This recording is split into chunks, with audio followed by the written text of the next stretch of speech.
Jakarta mengajarkan gue banyak hal. Salah satunya adalah musik. So, tell me, what are you? Semakin hari, semakin tahun gue belajar banyak soal musik, pergerakannya, dan misi-misi penting yang ada dalam musik tersebut. Tahun 90-an mungkin bisa terlihat dan terdengar eksklusif musik-musik keras dan musik cadas ini.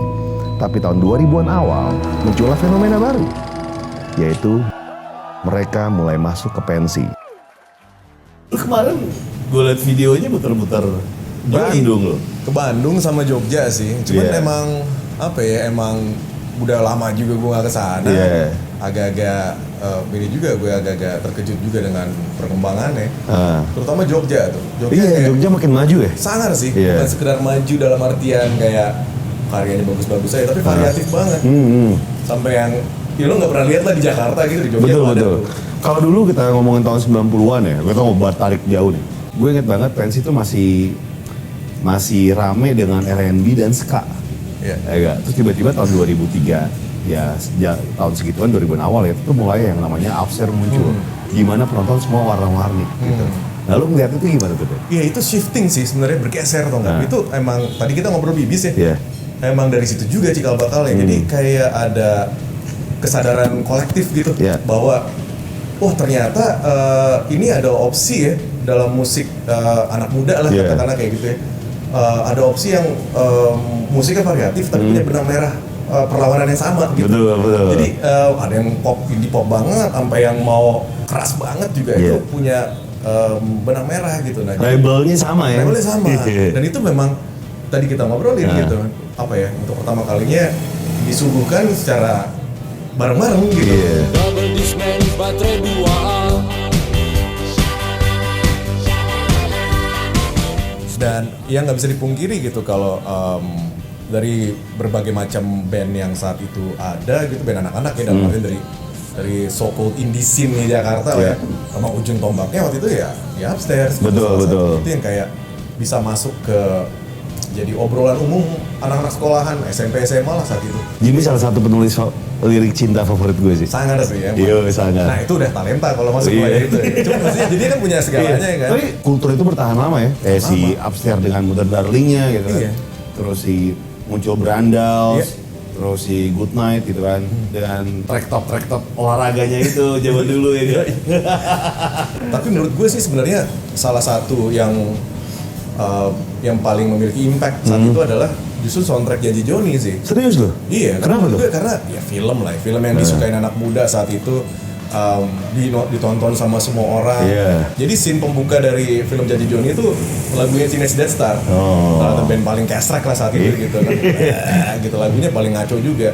Itu lagu I Got Johnny in My Head itu jadi pembuka filmnya. Gue rasa nggak ada ya film saat itu Indonesia yang memasukkan band-band ibarat kata indie gitu kan ke dalam soundtracknya. Itu sama Catatan Akhir Sekolah kalau iya. Itu dua tuh yang utama tuh. Tapi ya Janji Joni lebih banyak. Lebih Kayak gitu. Thank you deh. Obrolannya seru banget nih.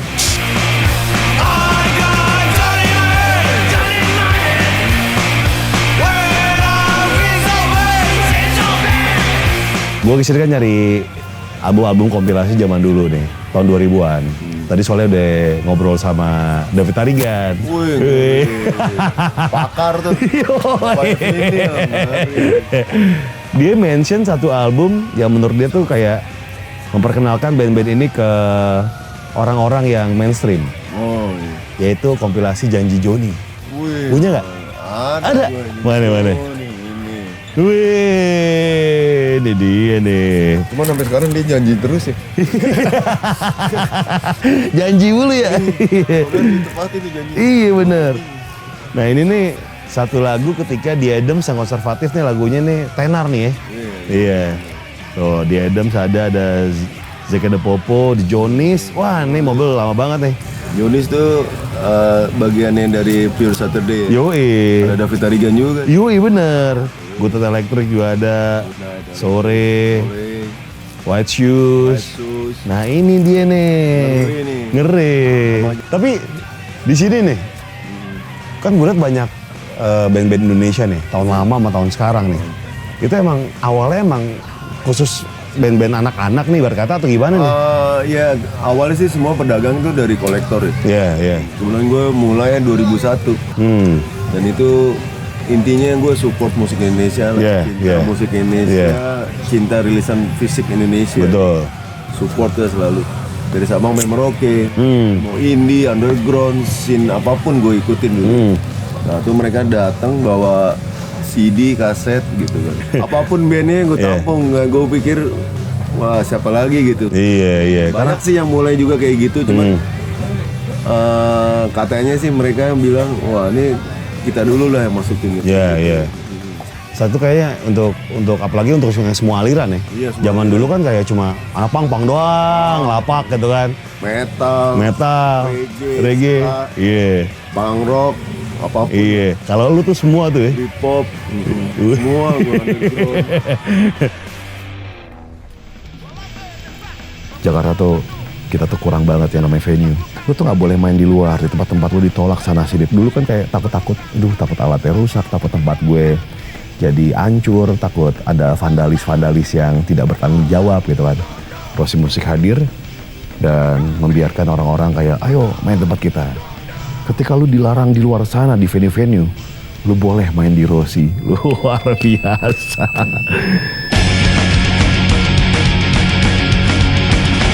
Seperti Rossi ini yang membolehkan musik punk, hardcore, atau bahkan musik-musik cadas lainnya, metal, untuk bisa bermain gitu kan. Rossi Musik menurut gue salah satu pihak yang memperkuat culture musik di Jakarta khususnya ya. Jadi di Rossi Musik tuh ada beberapa venue ya. Di bawah itu biasanya tuh band-band punk dan maksudnya yang skala kecil mungkin ya. Band punk juga sempat di atas juga sih. Tapi gue sering kali ngelihat acara-acara punk di bawah, gue nggak tahu kenapa. Mungkin lebih murah. Dan gue pernah MC di sini tahun 2013, 2014 gue lupa. Itu saat itu tuh mikrofonnya mati, acara hardcore jadi gue harus teriak-teriak. Gila gue sangat totalitas ya dalam MC acara hardcore. Karena gue menjadi MC yang hardcore. Ini tempatnya seru banget sih cuy. Rossi Musik itu memberikan nafas segar ya, dimana tahun 2000-an kayak sepi banget venue. Tiba-tiba si Rossi Musik datang kayak ngebolehin orang-orang nih di sini untuk bikin gig. Wow, dan ini venue di lantai 4 cuy, lebih besar. Tuh, ini mungkin kapasitasnya berapa ya? 50 juta orang kali. Ini lebih besar sih di sini. Salah satu jadi perhatian gue adalah ketemu satu kompilasi Harvest 2006. Itu kompilasi band hardcore dan emo. Dan satu band Killed by Butterfly nyempil deh. Kan kalau bahasa Inggris grammar yang benar tuh Killed by a butterfly, kalau enggak butterflies. Iya. Farid bilang butterfly-nya tuh gua.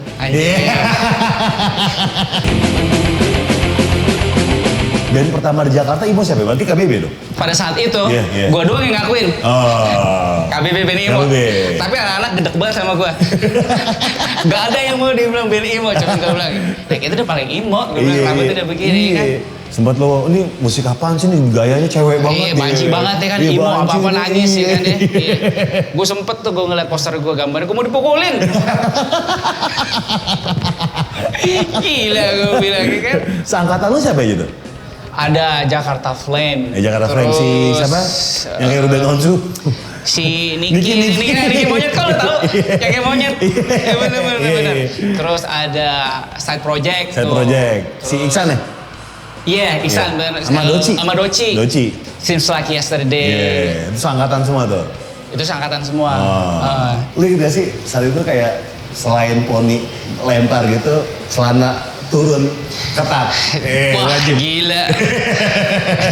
Enggak, bakal gesper harus kelihatan. Harus kelihatan, pokoknya gini. Boxer harus kelihatan. Harus kelihatan, pokoknya baju tuh udah kayak kardus Indomie. Kayak kardus Indomie.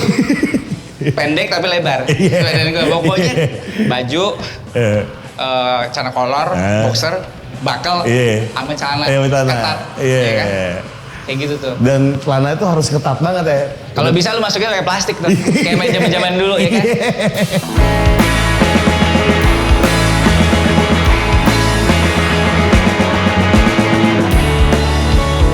Hidup tak lagi sama,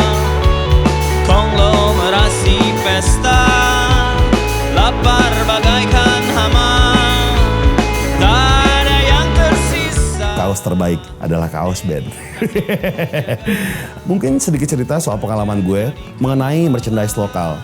Pertama kali merchandise band lokal yang gue punya adalah band punk bernama Idiot sama Death Germs. Kita ngomongin tahun 90-an di mana merchandise itu sangat jarang terjadi nih men.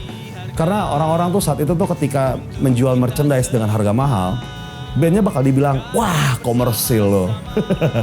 Maka dari itu, kami membuat atau menyablon kaos merchandise sendiri. Itu namanya pembajakan sih, tapi saat itu belinya mahal dan kalau mau beli pun di mana?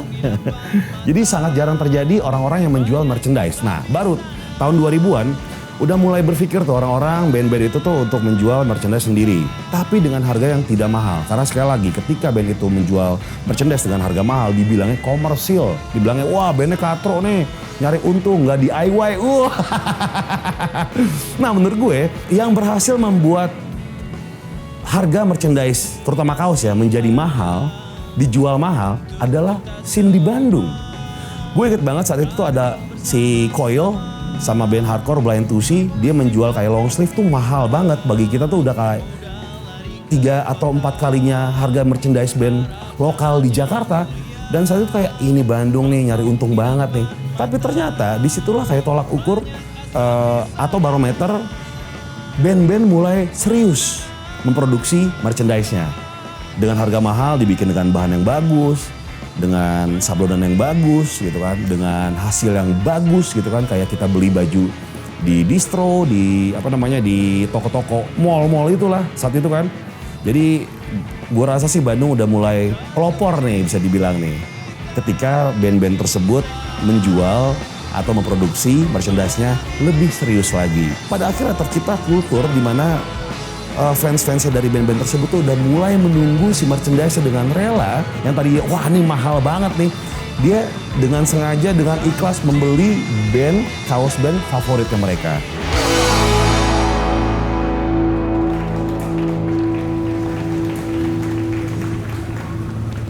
Jakarta nggak cuma musik dan fashion. Jakarta punya sesuatu yang sekut, yaitu kamera analog.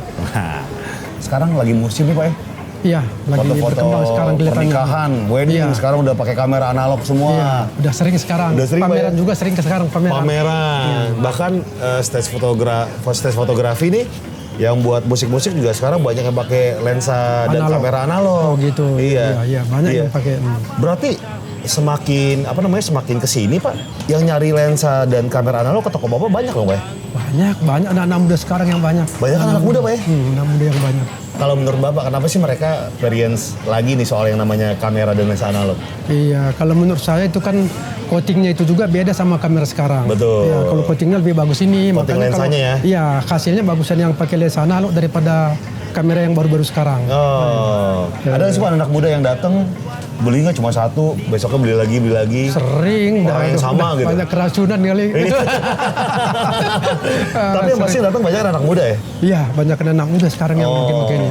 Cewek-cewek juga banyak. Kalau dulu kan cewek jarang moto-moto. Iya. Karena cewek yang rame sekarang heran saya. Iya.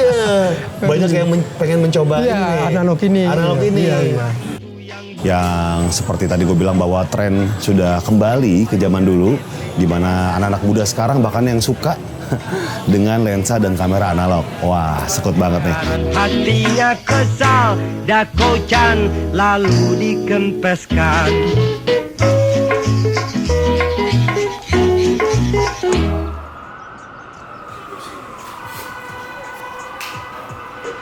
Dari semuanya, apapun itu yang terjadi dalam Jakarta, tidak terlepas dari yang namanya fashion. Wah.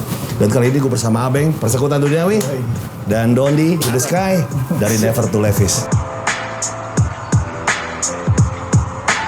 Nah ini ngomongin Never to Levi's nih. Ini kalau gue pertama kali tahu adalah jasa custom sepatu. Bener ya? Betul. Ya, bener. Sebetulnya customization house. Jadi semua yang bisa di custom, biasanya kita bisa lakukan. Oh, jadi nggak cuma sepatu? Enggak. Kita ada sepatu, jaket. Terakhir kita ngerjain spoiler mobil juga. Mobil bisa? Bisa. Kenapa nggak bilang? Siap. Saya tadinya cuma sepatu doang. Siap. Bisa. Berarti lu berdiri itu tahun berapa? 2017 Agustus ya, Bang? Ya, kurang lebih sekarang udah 2,5 tahun. 2,5 tahun. Oh, berdua doang nih? Iya, berdua. Awalnya berdua. Oh. Terus tiba-tiba dalam 2 tahun bisa punya workshop sebesar ini tuh gimana ceritanya cuy? Nah dari gitu aja sih sebenarnya. Oh. Jadi kayak emang apa ya, ternyata banyak banget apa ya peminatnya di sini loh, karena gini, setelah kita telusuri sampai sekarang ternyata banyak orang Indonesia yang justru customnya itu sebelumnya di luar negeri. Jadi ketika tahu ada di Indonesia ya jasa seperti kita ini, orang-orang pada berdatangan sih kayak gitu. Misalnya ini bikin sepatu ini, dari nol. lu akan nyisain yang namanya sol bawah doang? Soal upper semua gone. Habis. Oh, oke. Jadi untuk bawah, untuk atas seperti ini tuh gimana tuh? Ya. Kulitnya bisa kayak bercorak-corak gini gitu, gerigi-gerigi gini gimana? Bisa, jadi sebetulnya kan kita nyediain experience nih buat customer. Jadi biasanya proses 4 minggu, 5 minggu, 2 minggu itu ngobrol sama customer. Kita profiling dulu lah ya. Lu senengnya apa? Misalnya lu senengnya punk, kita kasih tahu, kita tanyain gitu ya.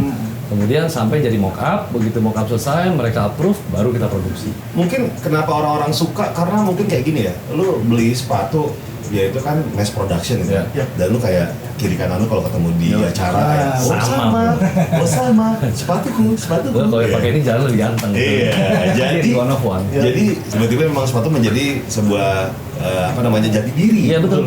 Ya orang-orang kayak gengsinya ada gitu kan. Lu nggak mau sama teman lo gitu kan. Dan sebabnya lu berdua Never to Leave sini hadir untuk mengakomodir mereka. Betul. Biar beda dari teman-temannya. Betul. Oh, menarik. Seru banget sih Jakarta. Sekali lagi sampai saat ini berkembang pesat, dan satu hal yang gue sayangkan adalah kayak kita punya keterbatasan venue untuk membuat sebuah gig. Bahkan saat itu tuh tahun 2000-an awal gue inget banget karena keterbatasan tempat dan biaya, kita tuh sering bikin street gig. Gue sering bikin tuh di Menara Bidakara sama di sampingnya Pasar Festival, mungkin sekarang namanya Plaza Festival ya. Bahkan saat itu tuh kita sempat mengundang band Jerman, grind punk Jerman namanya Wozzeck. Itu seru banget sih, seru banget. Karena keterbatasan venue dan tempat. Satu hal yang gue sukai sama Jakarta adalah ke ciri khasannya tuh. Otentiknya Jakarta adalah orang-orangnya. Karena berbagai macam kebudayaan kayak nyatu di sini dan semua itu berkumpul jadi satu, mengenal budaya satu sama lain, dan akhirnya tuh akulturasi seperti itu tuh banyak memunculkan budaya-budaya baru. Karena banyaknya budaya menjadikan Jakarta tuh menjadi kota yang bisa menghargai budaya satu sama lain. Semangat partinya, 24-hour party people, Jakarta. 24 jam, party nggak pernah mati. Selalu ada kehidupan tuh di setiap lini, setiap gang, di setiap jalan. Jakarta seru sih, kayak bukan kota yang sunyi segala macam. Jadi di tengah-tengah kehektikan Jakarta tuh gue suka banget dengan original di Jakarta. Dari tren-tren fashion di Jakarta, gue melihat masing-masing skena tuh banyak trennya. Kayak misalnya punk, tren fashion itu seperti ini.